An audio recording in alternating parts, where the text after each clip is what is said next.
శ్రీ శివ మహాపురాణంలో భాగంగా ఈరోజు బ్రహ్మకు జ్ఞానోదయం అవుట. ఓం త్రయంబకం యజామయే సుగంధిం పుష్టివర్ధనం ఉర్వారుకమివ బంధనాత్ మృత్యోర్ముక్షీయ మామృతాత్. మన్మథుడు పరాజయాన్ని పొంది అలా స్వస్థానగతుడు కాగానే బ్రహ్మగారి దుఃఖం రెట్టింపయింది. నిర్వికారుడు, జితేంద్రియుడు, యోగ తత్పరుడైన శంకరుడు వివాహమాడే ఉపాయమేది అని తీవ్రంగా ఆలోచించి తండ్రి అయిన విష్ణువును స్మరించాడు. వెంటనే చతుర్భుజుడు, అరవిందాక్షుడు, శంఖ శాంగ గదాధరుడు, పీతాంబరధరుడు, నీలమేఘ శ్యాముడు, భక్తవత్సలుడు అయిన హరి అక్కడ ప్రత్యక్షమై ఇలా అన్నాడు: కుమారా, సృష్టికర్తవైన నువ్వు మహాప్రాజ్ఞుడవు, ధన్యుడవు. నన్ను స్మరించిన కారణమేమిటి? నీ దుఃఖాన్ని నివారిస్తాను. సంశయం వద్దు, చెప్పు. విష్ణువు యొక్క మాటలకు ఉత్సాహాన్ని పొందిన పితామహుడు తన ప్రయత్న భంగాన్ని ఆయన ముందు వెల్లడించి ఉపాయాన్ని చెప్పి దుఃఖోపశమనాన్ని చేయవలసిందిగా కోరినాడు. శివతత్వ విశారదుడు, విజ్ఞుడైన విష్ణువు నవ్విలా అన్నాడు: కుమారా, భ్రమ నివారకము, వేద సారమైన నా మాట విను. వేద ప్రవర్తకుడవైన నువ్వింత అజ్ఞానంలో ఎలా చిక్కుకున్నావు? సృష్టికర్తవైన నీకు ఇట్టి దుర్బుద్ధి ఎందుకు కలిగింది? వేదాలన్నీ ఏ పరమాత్మతత్వాన్ని బోధిస్తున్నాయో దాన్ని స్మరించు. నువ్వు జ్ఞాన విస్మృతిని పొంది జడమతివయ్యావు. పరమేశ్వరుడైన రుద్రుణ్ణి కేవలం నీ కుమారునిగానే భావిస్తున్నావు. ఆయన పరాత్పరుడు, నిర్గుణుడు, నిత్యుడు, సర్వవ్యాపకుడు. ఆయన ఆప్తకాముడు, ఆనందగనుడు, సర్వజ్ఞుడు, సృష్టి స్థితి లయకారకుడు. ఆయననే శరణు పొందు, నీకు సుఖాన్ని ఇస్తాడు. శంకరుడు పత్నీవ్రతుడు కావాలని కోరిక ఉంటే ఉమను ఉద్దేశించి శివుణ్ణి స్మరిస్తూ ధ్యానించు. ఆ దేవి ప్రసన్నురాలై సగుణయై అవతారాన్నెత్తి లోకంలో మనుష్య దేహంతో జన్మించి నిశ్చయంగా శివునికి పత్ని కాగలదు. ఆమెను పుత్రికగా పొందుటకు దక్షుని తపస్సు చేయమని ఆజ్ఞాపించు. కుమారా, ఉమాదేవి సతీ నామధేయంతో దక్ష పుత్రికగా తప్పక అవతరిస్తుంది. తపస్సు చెయ్యి అని కర్తవ్యాన్ని హితాన్ని పలికి అంతర్ధానమయ్యాడు విష్ణువు. కమల సంభవునికి మాయ తొలగి జ్ఞానోదయమైంది.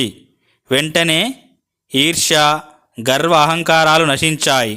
అనంతరము బ్రహ్మ విష్ణువు యొక్క ఉపదేశానుసారంగా కర్తవ్యనిష్టకు పూనుకొని దుర్గాదేవిని ఇలా స్తుతించాడు: విద్యాస్వరూపిణి మరియు అవిద్యాస్వరూపిణి, శుద్ధ పరబ్రహ్మ రూపిణి, జగన్మాత, సర్వదా శివప్రియ అయిన దుర్గాదేవిని స్తుతిస్తున్నాను. సర్వవ్యాపకురాలు, నిత్యస్వరూపిణి, ఇతర ఆశ్రయం లేనిది, సంసార దుఃఖము లేనిది, ముల్లోకములకు తల్లి, సర్వోన్నతమైనది, పరమార్థ దృష్టిలో రూపం లేనిదైన దుర్గకు నమస్కరిస్తున్నాను. అమ్మా, చైతన్యము, బ్రహ్మానందము నీవే పరమాత్మ స్వరూపినివి. ప్రసన్నురాలవు కమ్ము. నా కార్యాన్ని సిద్ధింపచేయి. నీకు నమస్కారము. బ్రహ్మనిష్టకు ప్రసన్నురాలైన చండిక ఆయన ముందు సాక్షాత్కరించింది.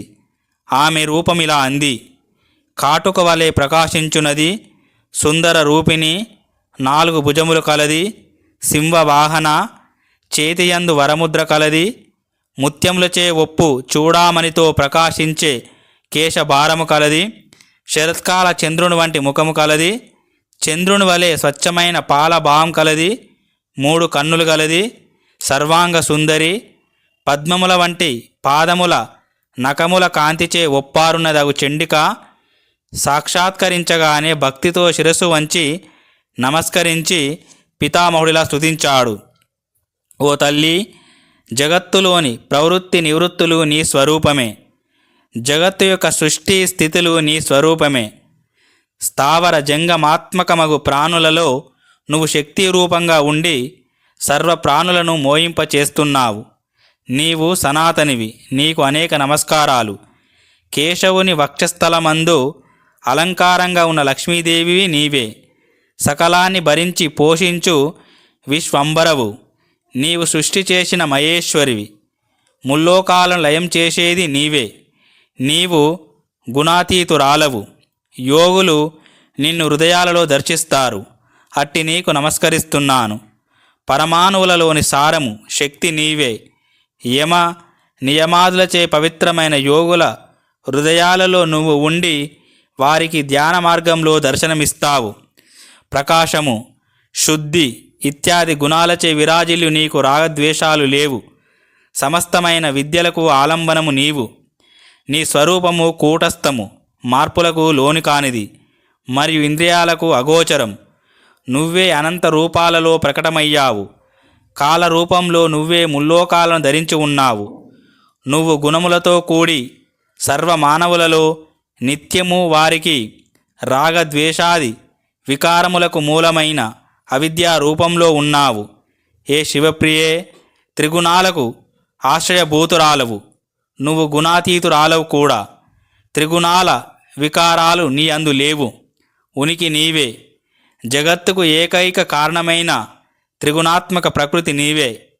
ఈ బ్రహ్మాండాన్ని సృష్టించి రక్షించి భక్షిస్తున్నావు. సర్వ జగత్తుల బీజము నీవే. జ్ఞేయ జ్ఞానములు నీ స్వరూపమే. ఏ శివపత్ని, లోకక్షేమాన్ని కోరి నేను సర్వదా నీకు నమస్కరిస్తున్నాను. ఇలా జ్ఞాన మార్గంలో పితామహుడు చేసిన స్తోత్రానికి సంపీతురాలైన కాళికాదేవి, వత్స, నీ మనోరథాన్ని తెలపవలసింది. తప్పక నీ కోరిక నెరవేరుతుంది అని దయతో పల్కగా బ్రహ్మగారిలా అన్నాడు. దేవి మహేశ్వరి, సర్వజ్ఞురాలవైన నీకు తెలియంది లేదు.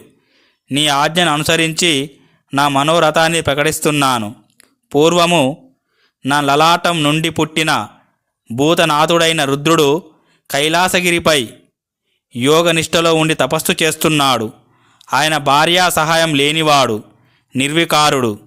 లోకహితాన్ని కోరి నిన్ను ప్రార్థిస్తున్నాను. ఆయన నిన్ను వివాహమాట కొరకు నీవాయనను మోయింపచేయి. నీవు తక్క ఆయన మనస్సును ఆకర్షింపచేయగలవారు మరొకరు లేరు. నువ్వు దక్ష ప్రజాపతికి కుమార్తెగా జన్మించి రుద్రుణ్ణి మోయింపజేసి ఆయనకు సతివై భక్తుల అభిష్టాలను నెరవేర్చి లోకంలో స్త్రీలందరకు మాంగళ్య సౌభాగ్యాన్ని ప్రసాదించు. ఆ హరుడు విరాగి అయి ఉన్న స్థితిలో ఈ సృష్టి ఎలా మంగళకరమవుతుంది? ఈ చింత నన్ను పీడిస్తుంది. నేను కష్టంలో ఉన్నాను, కాపాడు.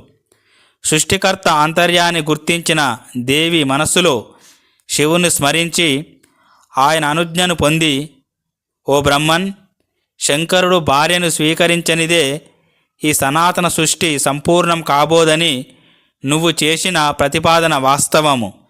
నేను దక్షపుత్రికనై సతీదేవి రూపంలో జన్మించి శంకరునికి సహధర్మచారిణిగా ఉంటాను.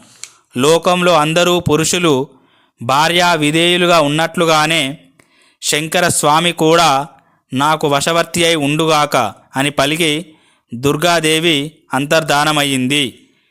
పద్మ సంభవుడు తన నివాసానికి వెళ్ళి కుమారుల ముందు తన యొక్క విజయాన్ని సంతోషంతో వెల్లడించి దిగులు మాని సుఖంగా ఉన్నాడు. ఓం శాంతి శాంతి శాంతి. హరి ఓం తత్సత్. సర్వం శ్రీరామకృష్ణార్పణమస్తు.